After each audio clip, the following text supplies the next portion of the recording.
When we got married, my husband and I got married in 96. I bought this really pretty 3-piece Mary, Joseph, Baby Jesus at Walmart for $9.96.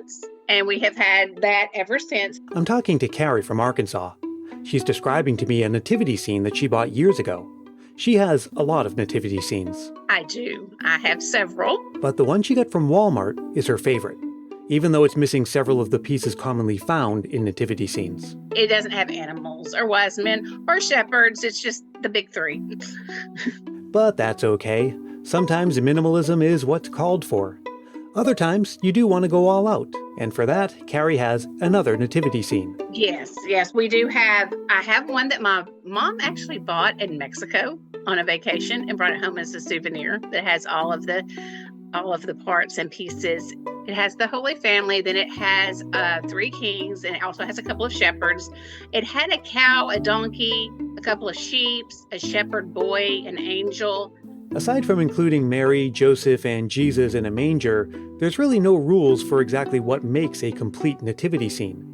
You may have a few animals or shepherds, and you may or may not have another set of characters.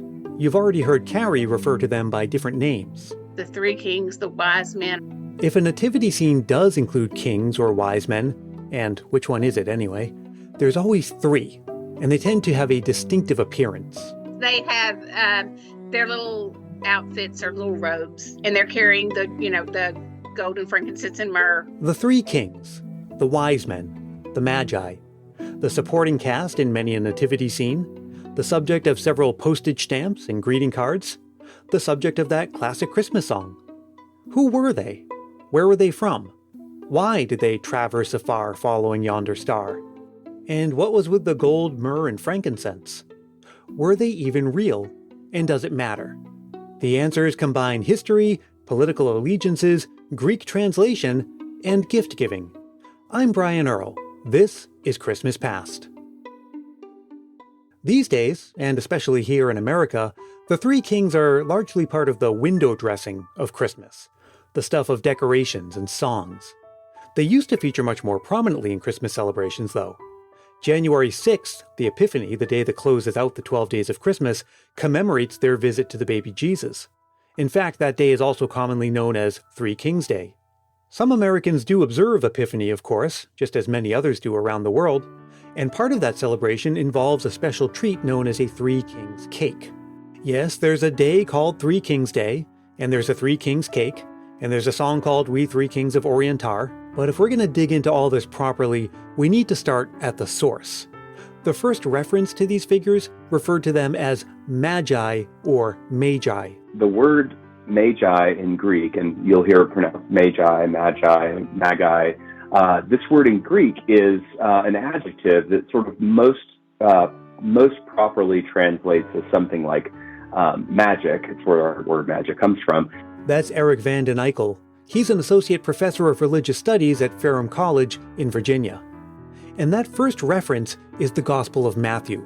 It's the only one of the Gospels that mentions these figures, and it's not entirely clear what Matthew meant by Magi. In his time, that word was used both positively or as an insult. The very popular approaches to translating Magi have been kings and astrologers and then wise men. When we look back at texts that Matthew and Matthew's readers would have been familiar with, other Greek texts, Latin texts from the ancient world, we see this picture emerge of Magi as figures who are usually associated with a caste of Persian priests, so religious professionals of some sort, somebody who interprets dreams, somebody who leads ritual sacrifices, who knows how to do all of those things. Well, that sounds fairly straightforward. Matthew's description is consistent with a contemporary image of some kind of religious figure. So what accounts for Magi being interpreted as kings or astrologers? And we sort of, as we move farther and farther away from a communal understanding of what Magi are, who Magi are, that sort of fades, and that's when they become, astrologers and kings and all of those things. It's ultimately not possible to translate accurately, and also it just sort of serves as a reminder that their identity is ultimately mysterious. Adding to the mystery is the fact that Matthew's story involving the Magi is really short. It's just the first 12 verses of chapter 2 of the Gospel of Matthew. Here's how the story starts out in the King James translation, which translated Magi as wise men. Now, when Jesus was born in Bethlehem of Judea in the days of Herod the king, behold, there came wise men from the east to Jerusalem, saying, Where is he that is born King of the Jews? For we have seen his star in the east and are come to worship him. Now right off the bat, you might have noticed that Matthew never said there were 3 of them, just that wise men came from the east. They said they had seen his star in the east, which is probably why some people have referred to them as astronomers or astrologers. After they arrived, King Herod sent them to Bethlehem to search for Jesus. Soon enough, they were able to spot the star in the east again and followed it to the house. And when they were come into the house, they saw the young child with Mary his mother, and fell down and worshipped him. And when they had opened their treasures, they presented unto him gifts, gold and frankincense and myrrh. And that's it. They arrive in Jerusalem, they go to Bethlehem, they honor Jesus, they give him some gifts, and they leave. That's the whole story. When you go and read Matthew's story, there's just not a whole lot there. They just kind of show up. They say, we're looking for the one-born king of the Judeans, and they say so that we can honor him, but it's not really clear exactly why they want to honor him. It's not really clear any of their rationale. Well then, maybe we can dig in a bit to Matthew's rationale. Again, his is the only gospel that talks about the Magi, and whether the story is supposed to have any historical accuracy is kind of neither here nor there. The point is that Matthew chose to include this story in his Gospels, whereas others did not. Why? What he's trying to emphasize and to sort of get his readers to question is this question of, like political allegiance. Jesus emerges in this story as the one rightfully born king of the Judeans over and against Herod, who is the appointed king of the Judeans by the Romans. And, by the time Matthew's writing, the tensions between Rome and Judea are pretty hot. I mean, they have destroyed the temple in Jerusalem by the time that Matthew's writing. And so Matthew is, I think, sending a very clear kind of political message about allegiance and about sort of, about all those kinds of dynamics. Now, we could end things here, but wait, there's myrrh. Sorry, I just couldn't resist, and I can't claim that one as my own. I got it from Professor Vanden Eykel. But we need to talk about those gifts. Now remember, Matthew never said that there were 3 Magi, just that they brought 3 gifts. Over time, the traditional visual representation of that has become 3 Magi bringing 1 gift apiece. Those gifts, of course, are frankincense, an incense from the frankincense tree, myrrh, a kind of gum resin, and gold, which you're already familiar with. Why these 3 gifts? Some thinkers early on kind of concluded that these are meant to be symbolic, that they are meant to signify different facets of Jesus' identity. So the gold is supposed to be indicating that he's a royal type of figure, which is certainly something that Matthew's interested in. And then the frankincense is indicating his divinity or maybe even priesthood or something like that. And then the myrrh is, kind of understood as like a burial, an ointment of some sort that would be used for burial. So sort of foreshadowing his death. And that last point about myrrh is reflected in the lyrics for We Three Kings of Orientar. Myrrh is mine, its bitter perfume breathes a life of gathering gloom, sorrow, sighing, bleeding, dying, sealed in a stone-cold tomb. But Professor Vanden Eykel isn't convinced by those interpretations.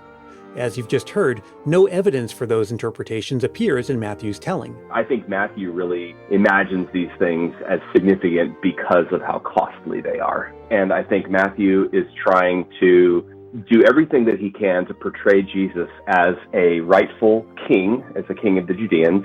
So Professor Vanden Eykel thinks the answer is way simpler.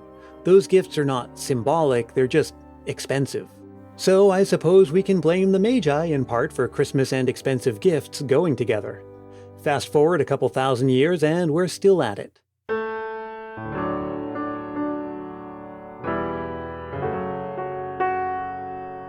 I'm of that age that I remember the phone book-sized toy catalogs that arrived from Sears at the beginning of the season, serving as something of a field guide to that year's Christmas and getting us all excited about what Christmas morning had in store. Graham in Scotland also has memories of receiving a guide to Christmas at the start of the season, but of a different kind, as he shares in this Christmas memory. Hi, I'm Graham from Johnston in Scotland. My Christmas memory. When I was a child, Christmas television was a big part of the festive season. In my region, we had 3 channels, BBC One, BBC Two and STV, that was Scottish Television. There were no video recorders back then, so if you missed a big movie or special, that was it, unless it was repeated. That chance had come and gone. The build up to the school holidays was exciting in itself, as were the plans to make the most of all the Christmas goodies on the box. In the days before the internet, you needed a detailed plan, and no plan could be made without purchasing and meticulously examining the 2 TV guides. The Radio Times, that's the BBC's magazine, and the TV Times for the commercial channel. The name Radio Times harks back to the very early days of the BBC. These 2 publications were scoured by each family member, with everyone marking the movies or specials they wanted to see. It was a campaign to maximise the best Christmas viewing. A common problem arose if the family TV, that's the big one with the colour, was already booked by a family member higher in the pecking order. In that case, you had to resort to the small black and white portable. Monochrome was far better than missing the programme. In those days, the competition between the BBC and the commercial channel was fierce. All stops were pulled out for the glitz and glamour of Christmas. The only downside was that, as each page of the magazine was turned, the end of the holidays and the inevitable return to school loomed closer. By the time this episode arrives, we'll be just about 1 week into the 2024 Christmas season. And that means there's still plenty of time for you to share a memory to appear in an upcoming episode. All you have to do is record yourself speaking into your phone's voice memo app and send it to christmaspastpodcast@gmail.com. Try to keep it reasonably short, clean and family friendly, and be sure to say your name and where you're from. Christmas Past is produced in wonderful Willow Glen, California by yours truly, Brian Earl. Thanks very much to Professor Eric Vanden Eykel. You can check the show notes to this episode for a link to his book, The Magi. By the way, that reading from the King James Version of the Gospel of Matthew comes courtesy of LibriVox Recordings, and thanks to them and the narrator, Michael Armenta. Thanks also to Carrie in Arkansas, to Graham in Scotland, and, as always, to you. Drop me a line anytime throughout this Christmas season or any time of year. I always love to hear from you, and I try to respond to every message I get. You can reach me at christmaspastpodcast@gmail.com or connect with me on Facebook, Twitter, and Instagram. And hey, join our private Christmas Past Facebook group if you haven't yet. And if you're really feeling the Christmas spirit, why not help more people discover the show?